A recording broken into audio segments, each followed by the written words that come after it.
दोस्तों, स्वागत है आपका हमारे इस यूट्यूब चैनल विकास क्लासेस में एक बार फिर से। आज के जो वीडियो होने वाला है बहुत ही इंपॉर्टेंट होने वाला है, क्योंकि आज हम क्लास 12 की फिजिक्स में जो ट्रांसफार्मर है, ट्रांसफार्मर का सिद्धांत, रचना, कार्यविधि, जिसको हम एकदम आसान शब्दों में निपटारा करने वाले हैं। चलिए स्टार्ट करते हैं वीडियो को। चलिए सबसे पहले हम लोग देखेंगे सिद्धांत।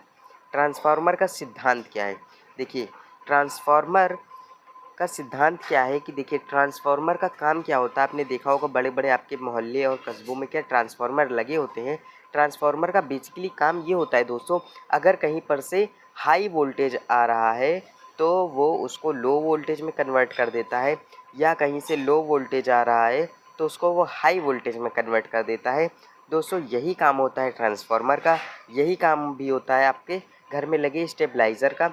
दोस्तों इतना तो आप लोग समझ गए होंगे। अब चलिए हम लोग देखते हैं कि किस सिद्धांत पर कार्य करता है।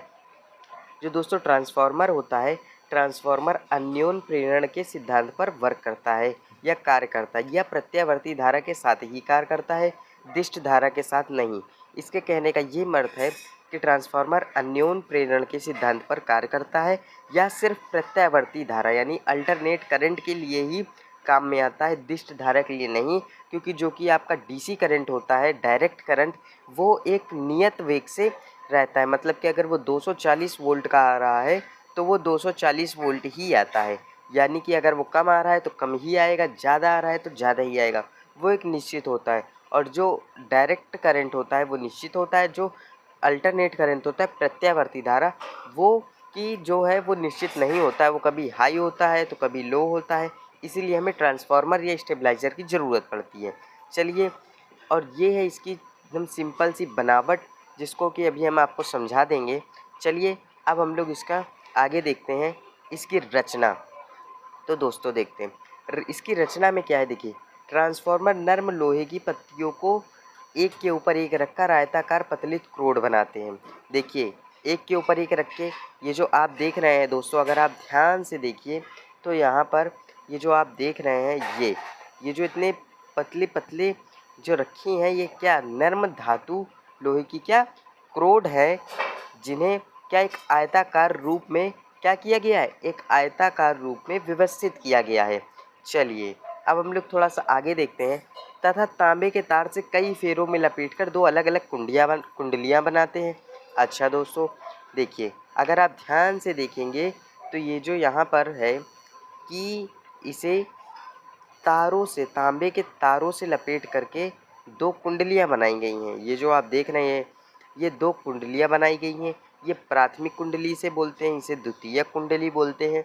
बेसिकली इनका वर्क ये होता है कि जो कि प्राथमिक कुंडली होती है इसी में एसी करंट आता है, यानी प्रत्यावर्ती धारा इसी से क्या मेन होती है, और यहाँ से आपका क्या ट्रांसफार्मर से निकलती है। मतलब है कि अगर यहाँ से अगर आपका 240 वोल्ट आ रहा है, अगर आपको कम वोल्टेज चाहिए, मान लीजिए अगर आपको 120 वोल्ट चाहिए तो 240 यहाँ से आएगा, 120 यहाँ से आएगा।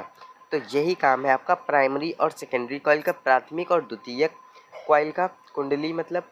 अब चलिए यही चीज़ यहाँ पर लिखा है, प्राथमिक कुंडली को एक प्रत्यावर्ती धारा स्रोत से जोड़ दिया जाता है, जो कि हमने आपको समझा दिया है। अब हम लोग इसकी कार्यविधि को समझते हैं, मतलब कि ये कार्य कैसे करता है। देखिए जब प्राथमिक कुंडली को एक प्रत्यावर्ती धारा स्रोत से जोड़ दिया जाता है तथा धारा प्रवाहित करके, तो प्रथम कुंडली के चुंबकीय फ्लक्स के मान में परिवर्तन होता है। मतलब कि जब प्राथमिक कुंडली में धारा प्रवाहित करते हैं तो जो प्राथमिक कुंडली होती है उसके चुंबकीय फ्लक्स के मान में परिवर्तन होता है, जिसके कारण द्वितीय कुंडली में भी एक प्रेरित विद्युत वाहक बल उत्पन्न हो जाता है, जिसमें प्रेरण के कारण एक विद्युत वाहक बल उत्पन्न हो जाता है, जिससे एक प्रेरित धारा उत्पन्न होने लगती है, और इसको ही अन्योन प्रेरण का सिद्धांत भी कहते हैं।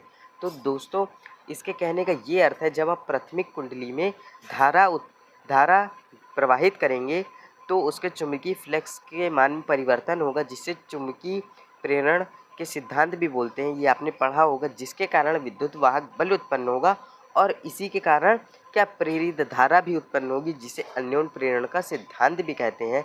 अगर दोस्तों आपको ये वीडियो समझ में आ गया हो तो आप हमारे चैनल को लाइक और सब्सक्राइब कर लें। मिलते हैं किसी नेक्स्ट वीडियो में बहुत ही बेहतरीन से टॉपिक के साथ। चलिए तब तक के लिए बेहद धन्यवाद।